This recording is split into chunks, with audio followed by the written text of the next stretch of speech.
Welcome to the San Diego Business Journal's Community of Business podcast, covering all of the vibrant business activity in the greater San Diego metropolitan area.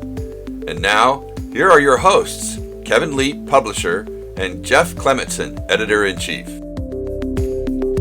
This is Kevin Leap with the San Diego Business Journal Community of Business podcast. Thank you for joining us. Today we're with Cherie Pierre from Computers to Kids, who was our very first podcast several months ago, and we appreciate you being here and updating us on everything that's happening. So welcome. Thank you. It's always a pleasure to come do a podcast with you guys, so thank you for inviting me again. We enjoy it. Thank you, Jeff. This is Jeff Clemetson, editor-in-chief of the San Diego Business Journal. Yes, Cherie, thank you very much for coming back, recurring guest. And today we're going to be talking about the impact of devices on education. And as a parent, when I think of impact of devices on education, and I'm sure there's a lot of other parents out there that think the same, they think, oh, there's too many devices. My kids are in front of devices too often, and that's impacting their education. But that's not the problem that you came to talk today. So why don't you explain this other side of the impact of devices on education? Yes, most parents often think that there are too many devices, that their kids aren't getting enough outdoor experience because they're having too much screen time. But unfortunately, there are a lot of households that do not have devices in their home. And for students that are living without that access, their grades suffer terribly. Their future potential in employment is not as rich as somebody that does have access. And so that's really what I'm here to talk to you about today, is the impact of not having access to devices in the home. You're talking about the digital divide. Correct. And how long has that problem really been growing? So it's been going on ever since computers started, right? With the plug-in of the very first computer, the divide began for those that have and those that have not. Before the shutdown, as we all remember in 2020, the average percentage of households without access was about 27%. And that is either no access, no computer at all, but also a lot of them didn't have cell phones as well. During the shutdown, the need for computers became a national focus, and so a lot of attention was put towards shrinking that digital divide, and it brought it down to about 17%, and then just towards the end of the pandemic, it actually got down to 12%. Now, it's back up to 22% and rising, and that's a scary thought. What was the reason why it did go down so much, and how was that? Were those effects noticeable in the education community? Yes. So I think the reason it went down was because the minute the schools closed and they realized that students didn't have the capacity to study from home and to remote into their classrooms, the need to make sure everyone was connected became a priority. And it wasn't just a device in the household. You had to make sure everyone in the household was connected, because if there was more than one child, they also needed to have school simultaneous.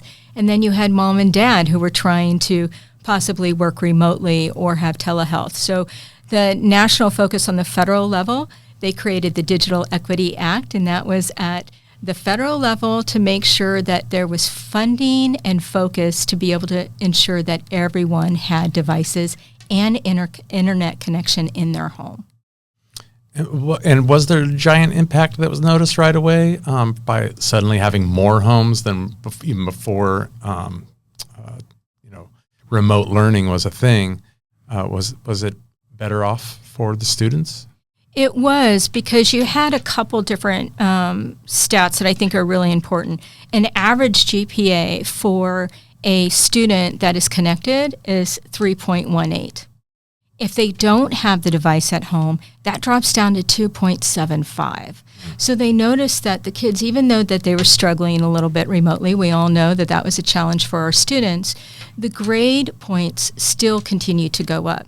Not only that, those that have access at home are 60 to 80% more likely to graduate. So you're now starting to see those numbers. That's a significant amount of impact having the device in. Unfortunately, with an increase of devices, with the increase of access in the home, you have to have a long-term sustainable way of keeping those devices current.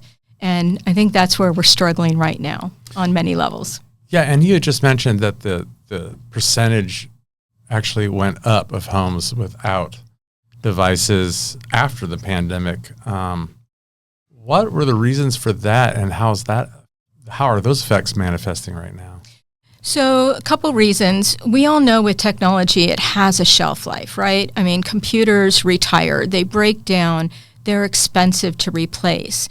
When we put in all of the devices during the pandemic, and you had schools that stepped up and were able to provide their students devices because they received federal funding assistance, right? You had a lot of nonprofit refurbishers like ourselves where the community recognized there was a need for digital equity, and so they helped fund the refurbishers to get these devices out. Now you're looking at a time where those devices are retiring. They're dying out, and the families can't afford to replace them. The schools certainly don't have the money. And unfortunately, right now, the nonprofits are facing a new challenge as well that is impacting our ability to get enough devices out to the families. And you said you had mentioned legislation that was passed, the Act for Digital Equity. What is the status of that act, and how are legislators looking at solving that problem right now? So the Digital Equity Act was really interesting because it offered on a federal level funding for two different areas. One for internet access, and that's laying the fiber down so that everyone had the potential of being connected to the internet. But then it also had a second phase of funding, which was getting ready to be spent at the end of this last year, and that was for the devices and the training, because access isn't enough. It really has to be a holistic approach of devices, training, both digital and skill set on a computer, as well as the devices. That funding was taken away, unfortunately. With the current administration in May of this year, they announced that the Digital Equity Act was unconstitutional, illegal, and corrupt. And what that really did was set back what was meant to be a twofold solution, right? There isn't a one solving problem to solve digital equity. It takes many different angles. And by having the process of having the internet being laid, having the nonprofits in the community be able to receive funds for the training, for the devices, for the digital skills, for the workforce development that comes with the computer, all of that was meant to work together to help solve this problem. It's interesting that people don't realize that training, device, and connectivity equals higher pay, higher employment, and stronger communities overall. When you place a computer in a home and you give a family this tool, it automatically gives them an estimated $2 million in lifetime earning above what they normally would have made. That's impactful because that $2 million is then going to go back into the business community, groceries, consumers, stores. So it's going to help small businesses, large businesses. It's really a circle of life, right? We are not independent of each other. We work together as a one unit, all feeding into each other. And that's what I think they forgot at that level. And I imagine that there's some demographic breakdown on this as well. At least I remember when that act was being discussed, there was a lot of talk about how rural areas especially needed more fiber optics cables to get internet to their areas. Is that still the main problem there for rural areas, is that they don't have access to internet?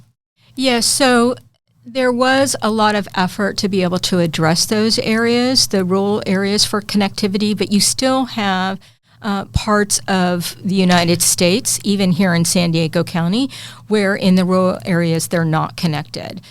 Think way out towards the 8, right? There's some pockets in there. And if you don't have any way to get connected, the tool may be helpful to you, but it's not going to be as helpful. And unfortunately, we have an added problem onto that, and that is the world has decided that they want to go subscription-based, right? No standalone software. So if you don't have access where before you had a computer, you were able to have standalone software and still use that device. Now, if you're required to have subscription and you can't afford it, that device is not as useful to you as it is. And again, that furthers that inequity between those that have and those that have not. And obviously in technology right now, the big push is for artificial intelligence. And because of the compute power needed, are devices wearing out faster because they are not able to handle the new requirements that people have and students as well? And how does those new technologies might further inequity among students who are not being exposed to this new technology right away? So that's a really good question. AI benefits go on the premise that you have an always-on broadband, always-on internet connection, right? So if you do not have a household that is connected, or if you have students that are still using internet only at the library or sitting in their car out in the parking lot of a community center or maybe a restaurant that has public Wi-Fi, if they're limited in their ability and time on that device, it's limiting their ability to use that AI. Not only that, they're projecting that the eroding access to AI is actually going to further increase the digital inequity within the next 2 to 5 years. That is horrible, because think about this. During the pandemic, we all remember the Affordable Connectivity Program, ACP, that was instituted, and that was to provide low-income families with a $30 discount towards internet. And in some cases, you have great internet providers like Cox Communication locally who provided a very high level of internet access for under $30. So it ended up costing the family nothing. Well, unfortunately, since that lapsed in June of 2024, more than 23 million households are now being affected. That means that there's a potential for those 23 million households, if they cannot continue to afford full cost internet, they're going to end up losing their internet, which kind of takes us back to where I said we were at 27, we went down to 17, and we're back up to 22. That's kind of adding to that. And you have to think about jobs. I mean, the amount of jobs that are going to increase, I think the estimate now is 90% of jobs are going to require digital skills by 2030. So if you have 90% of the jobs that are requiring use of a computer, and we're growing that gap between those who have access to those devices and not, I mean, you're just really creating an economic and social nightmare crisis at a very large level. Well, in the absence of legislation, what is it that the community and businesses, you mentioned Cox stepping up during the pandemic and lowering the cost of broadband access, what are things that you'd like to see the community and the business community in specifically in helping out with this inequity problem? Well, I think first off, companies need to know that the easiest solution is take all of your devices and divert them to a nonprofit refurbisher. It doesn't really cost you anything. You may use an asset company to come in and exchange your devices, but you can arrange with that asset company to have those devices dropped off at a local refurbisher like Computers to Kids, as we all know. That's the nonprofit that I'm representing here today. We are the largest nonprofit refurbisher in the United States, distributing more than 40,000 computers annually across the United States. Really taking those devices, having a refurbisher like ourselves, repurpose them and get them back out in the community is, I think, the easiest solution, right? And it should, I think, really be mandated across the board that if you're a company and you care about making sure that your community thrives in an economic way, then you want your population to be really strong, educated, and healthy. And the best way to do that is to get them access to technology so that they could take advantage of all the resources that are available to them.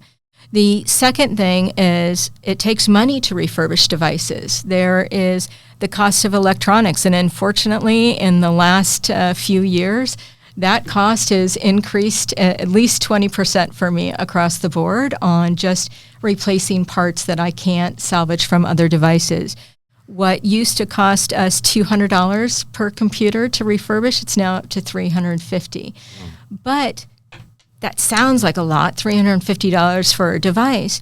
But that has, if you think back to that $2 million in lifetime earning, that means that for that $350 that you invest in refurbishing a computer, that yields $5,715 per dollar that you've invested in that device. So kind of think of it that way, right? For every dollar you're putting into that refurbishing, you know that you're going to be providing $5,700 of potential earning for a household.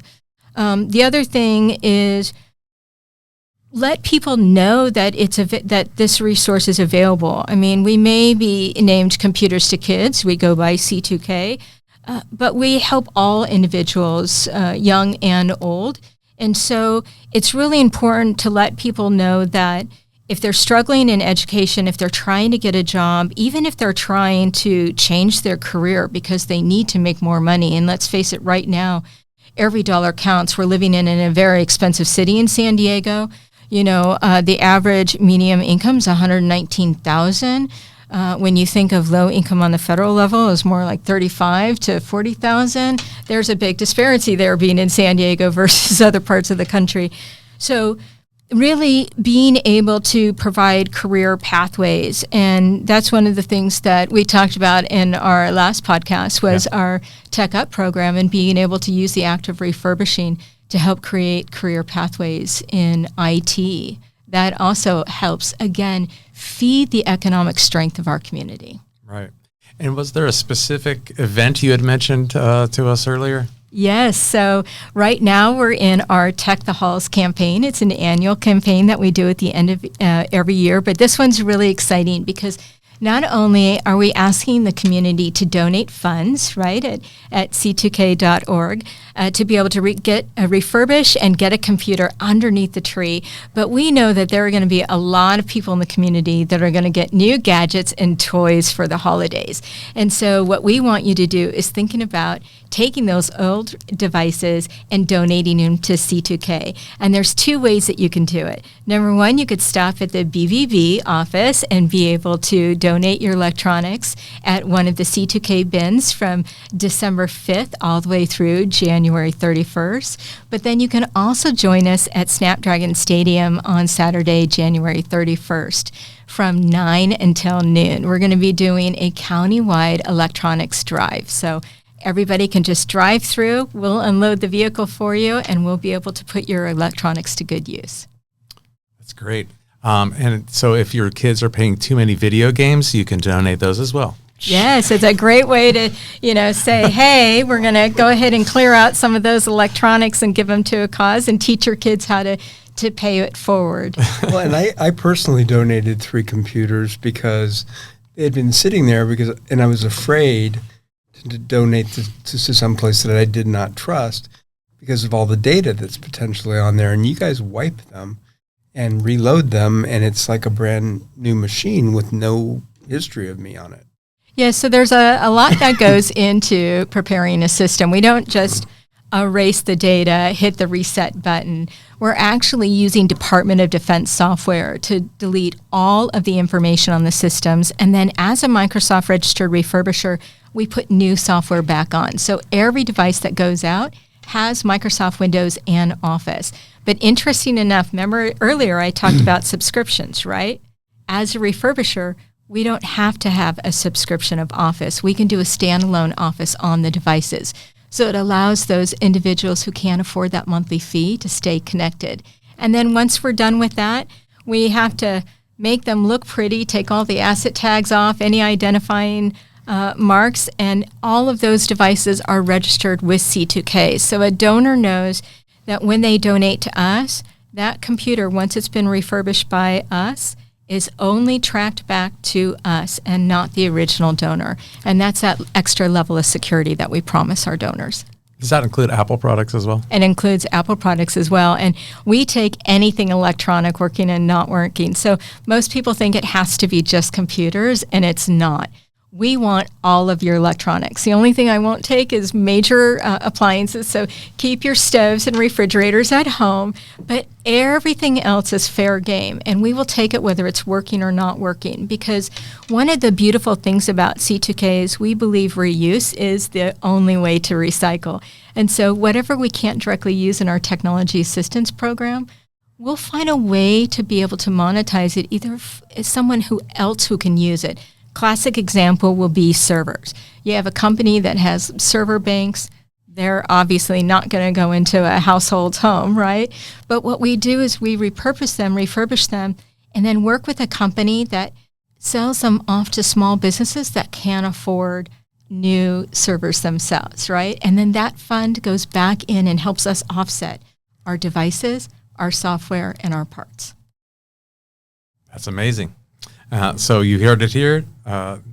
If you got gifts of electronics and you have old ones, donate to C2K. And Cherie, I hope you were able to get the peanut butter and cheese crackers out of the keyboard that I donated.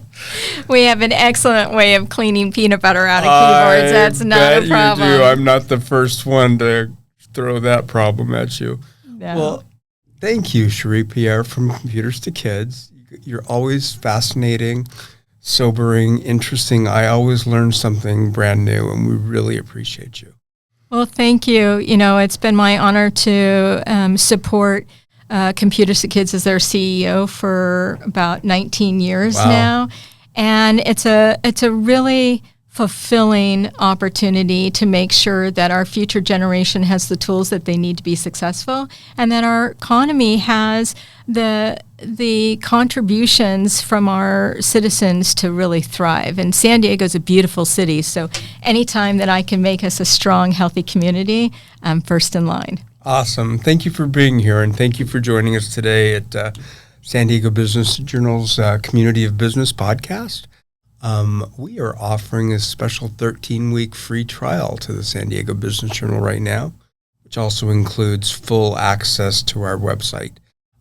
All you need to do, and I'm going to give you a phone number, which is weird, I know, but anyway, it's 858-277-6359, and that's, again, 858-277-6359, and just let them know that you heard the podcast today, and we'll make sure you get a business journal in your mailbox.